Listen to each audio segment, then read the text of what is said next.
Hey everybody, how's it going? It's me, Logan, aka Suburban Yinzer. So today I went to Soldiers and Sailors Memorial Hall in Oakland, and in this video I'm going to do a voiceover of what I saw today. I didn't want to talk through it and echo down the hallways and have all the people go, "Who the hell is that?" So I just decided to do a voiceover.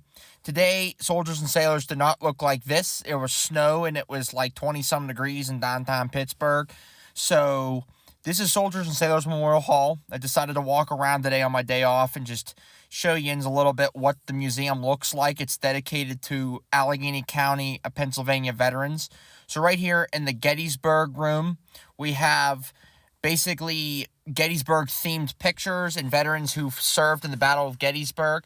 So throughout the video, you're going to get brief recordings of what's going on the wall and the text. So feel free to pause the video whenever yins want. So anyway, this is the 50th anniversary of the Battle of Gettysburg. So these are all the tents on the battlefield for all the veterans, blue and gray, to come together. Then we have the generals, the Union generals from Pennsylvania. And on the screen, as yins can see, we got the famous Pennsylvania generals that served in the Battle of Gettysburg.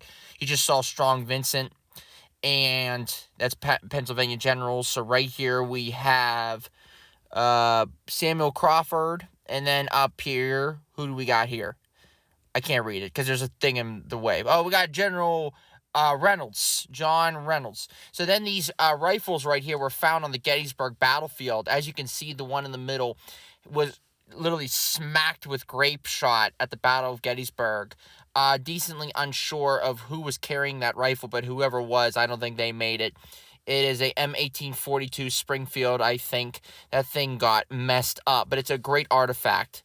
Right here we have Gouverneur K. Warren, his saber, the sheath, and the, what is that thing called? The thing that you it's like the pirate thing you look across long distances. But Gouverneur K. Warren was the chief engineer at the Battle of Gettysburg for the Union Army. Here we have some legit artifacts from the battlefield of Gettysburg.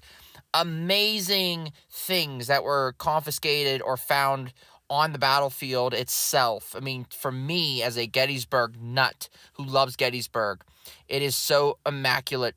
It's so awesome to see these objects, especially the Pennsylvania boys, like all of these generals that served in the Union Army, especially in the Battle of Gettysburg. It is so honorable, especially you got George Meade right there. Look, the commander of the Army of the Potomac during the battle. It just shows how prominent and how involved. Oh, and then we got Winfield Scott Hancock. We got so many PA boys in the Army of the Potomac. It's amazing. Then we got this cabinet full of really cool Civil War or post-Civil War artifacts. Right here we have a centennial book to the left of the Battle of Gettysburg from about 1960-ish, so 100 years after the battle almost. Then we got this Bible from the 74th Pennsylvania, My German Ancestors Regiment, that's actually in German from a Conrad that served with them in the same regiment. It is so cool, without a doubt. So around the room, you're going to see a bunch of artillery pieces, the caissons for these artillery pieces. I think they're period pieces from the Civil War, which is super legit.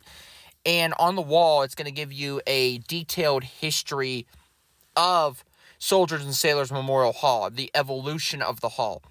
So to give a basic background, the hall was basically laid out and blueprinted circa 1908, and it took till 1910 to create this in Oakland, which is a neighborhood or area of Pittsburgh, Pennsylvania.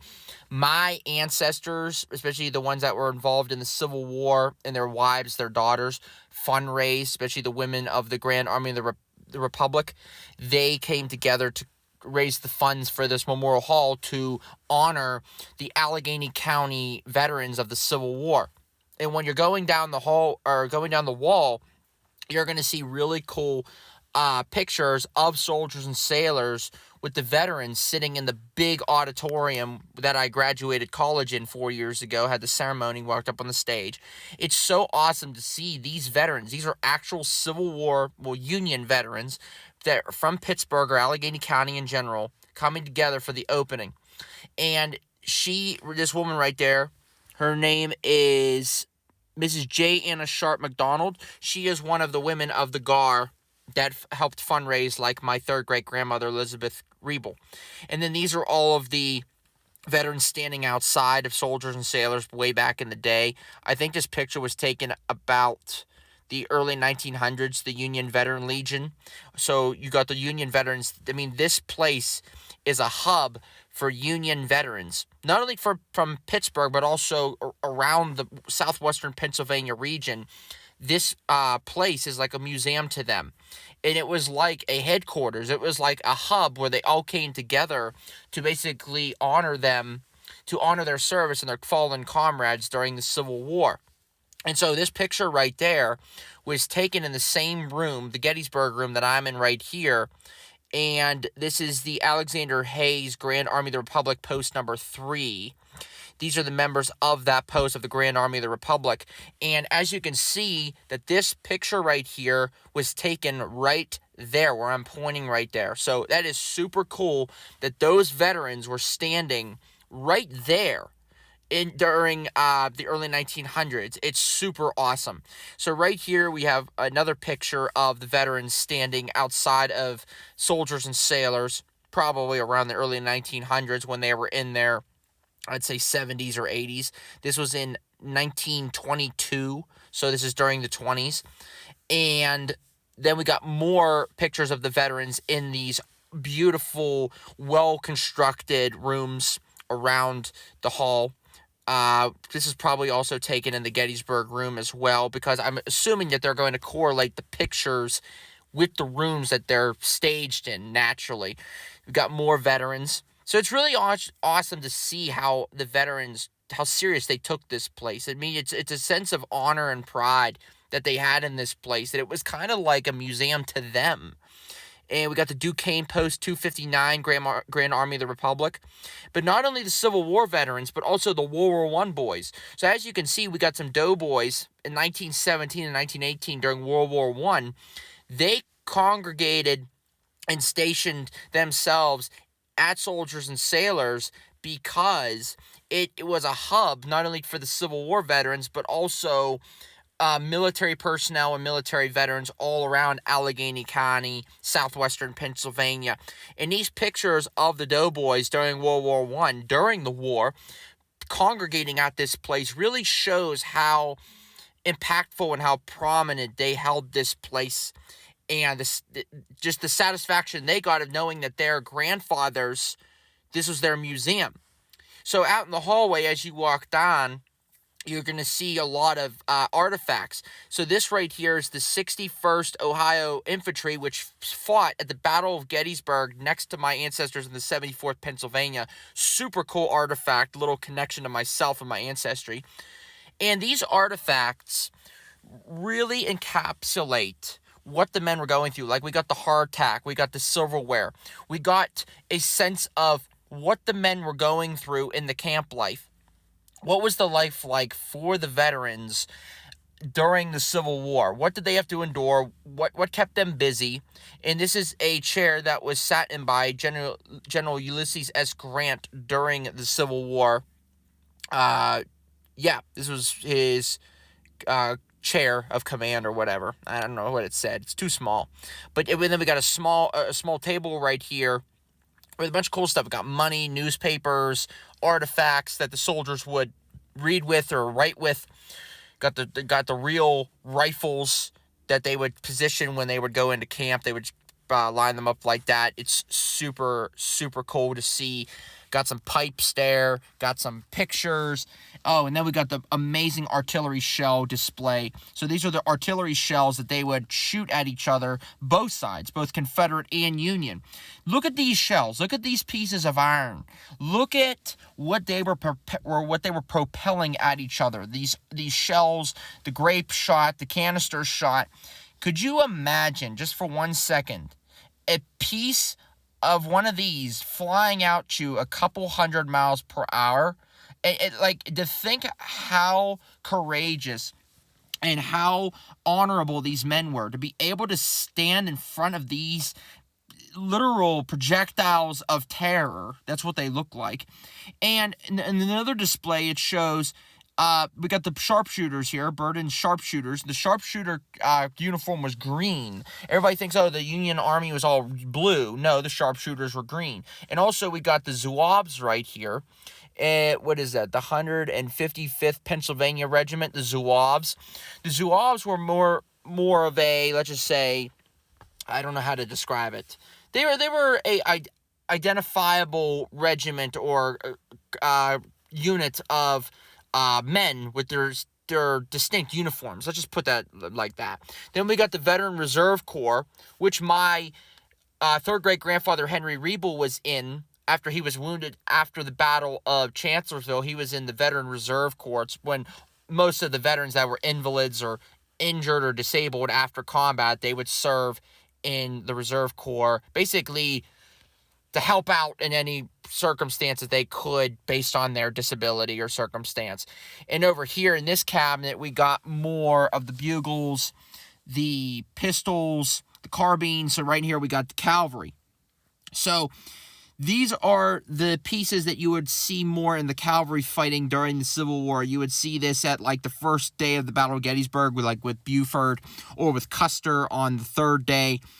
And these are kind of the pieces not only would you see at the Civil War battlefields, but this is Custer right there, ironically. These are the pieces you would see also in the Indian Wars out in the West in the 1860s and 1870s, 80s, and, in that era. This is McClellan's saddle, which is super cool. I don't know how they got this, but this is a really cool piece of history right there. What do we got right here? So we got some more artifacts from the Civil War, some really cool, iconic individual pieces that you can't really find anywhere. This is why I love Soldiers and Sailors, because you can come here and see all kinds of cool stuff Dog Jack.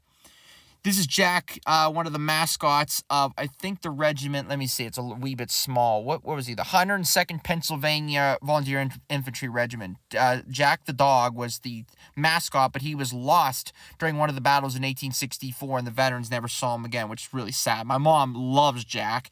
My mom is a big dog lover, so, of course, any type of military dogs she's obsessed with.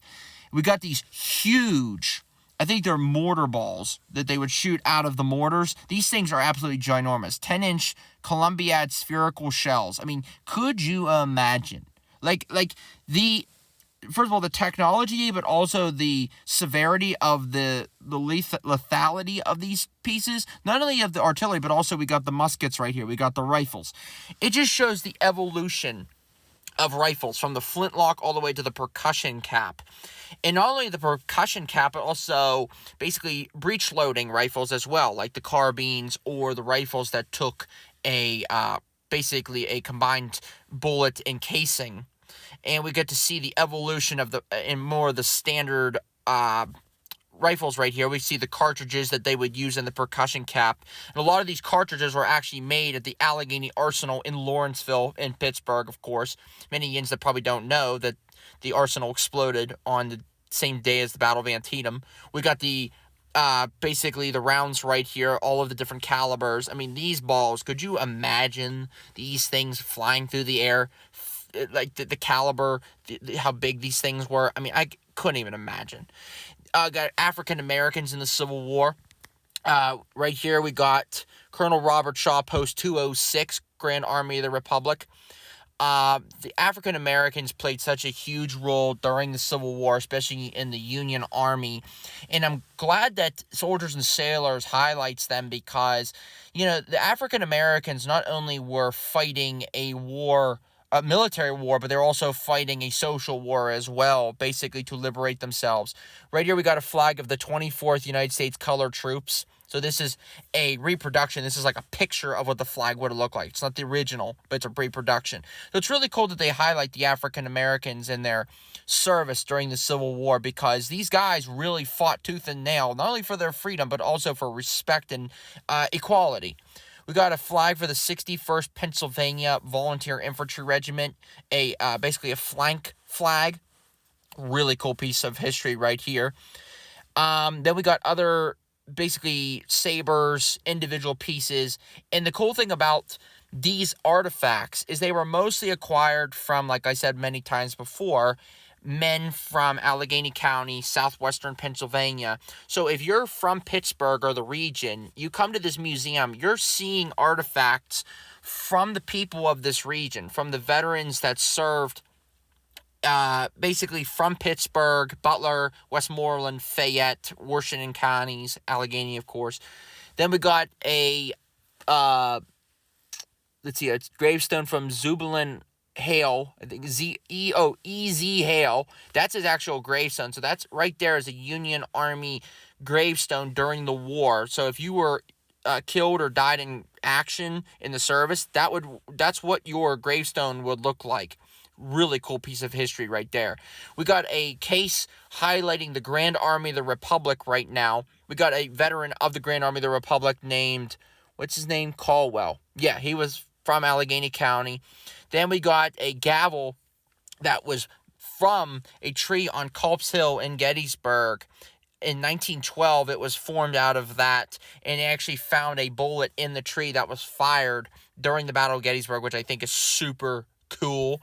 Then we have like the medals, the membership medals, because the Grand Army of the Republic was formed in 1866 to honor and to remember the sacrifices and the service of the veterans of the Union Army. And this organization continued from the 1860s all the way to basically, I would even assume the 1950s, the 40s or 50s. But the problem is that the veterans, sadly, they just started disappearing, like the World War II veterans today. So this organization, the Grand Army of the Republic, soon disappeared. You know what I mean? We got the Battle of the Crater right here, July 30th, 1864, a Battle of Petersburg.